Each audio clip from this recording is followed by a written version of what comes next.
জানো তো এই গোটা একটি পুজো চলে গেল। এই পুজোতে আমি যা যা খাবো ভেবেছিলাম তার কোনো কিছুই খেতে পারিনি, কিন্তু দশমীর দিন একটু বেরিয়েছিলাম আর হঠাৎই একটা দোকান চোখে পড়লো। যদিও দোকানটা আগেই আমার দেখা ছিল, কিন্তু আসবো আসবো করে আর আশা হয়ে উঠছিল না, তাই তো চলে গিয়েছিলাম এই ছোট্ট পিৎজা ফুড কোর্টে। এই পিৎজা ফুড কোর্টটির নাম ছিল মিলানো পিৎজা, যেটা রয়েছে একদমই কল্যাণী সেন্ট্রাল পার্কের অপোজিটে। যাই হোক, আমি ওখানে গিয়ে বসে একটা মন মতন পিৎজা অর্ডার দিচ্ছিলাম আর পাশ থেকে ভাসান যাচ্ছিল। আর ফাইনালি দেখো, ভাসান দেখতে দেখতে আমাদের পিৎজা কিন্তু একদমই চলে এসেছে। দেখতে কতটা ইয়াম্মি লাগছে না?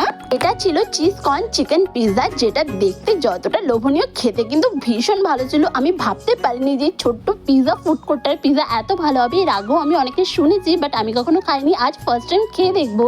যাই হোক, পিৎজা তো আর শুধু খাওয়া যায় না, এর সাথে ছিল অরিগানো, চিলি ফ্লেক্স আর সস। সস আমার সেমন একটা পছন্দ না, ভালো লাগলে পরে দিয়ে খাবো। প্রথমত চিলি ফ্লেক্স আর অরিগানোটা মন মতন ভরিয়ে নিলাম। চলো, সব দেওয়া হয়ে গেছে, এবার পিৎজাটা খেয়ে দেখা যাক। আর প্রচন্ড গরম ছিল। আর সত্যি বলতে গেলে এর আগেও আমি অনেক জায়গা থেকে পিৎজা খেয়েছি। আমার পার্সোনাল মতামত অনুযায়ী আমার কাছে না ওই ডমিনোজ হাইফাই পিৎজার থেকে এরকম ছোট ছোট ফুড কোর্টের পিৎজা বেশ ভালো লাগে। যাই হোক, ভাবলাম অরিগানো চিলি ফ্লেক্স দিয়ে তো পিৎজা ট্রাই করেইছি, চলো একটু সস যখন দিয়েছে ওটাকে ওয়েস্ট না করে ওটা দিয়ে একটু ট্রাই করা যাক। সস দিয়ে খেতে কিন্তু মন্দ লাগেনি, ওটাতেও কিন্তু বেশ ভালো লেগেছিল। চলো এবার আমি আমার পিৎজাটা জমিয়ে খাই। তোমরাও ভিডিওটা দেখতে থাকো। তাহলে আজকের মতন টাটা সবাইকে।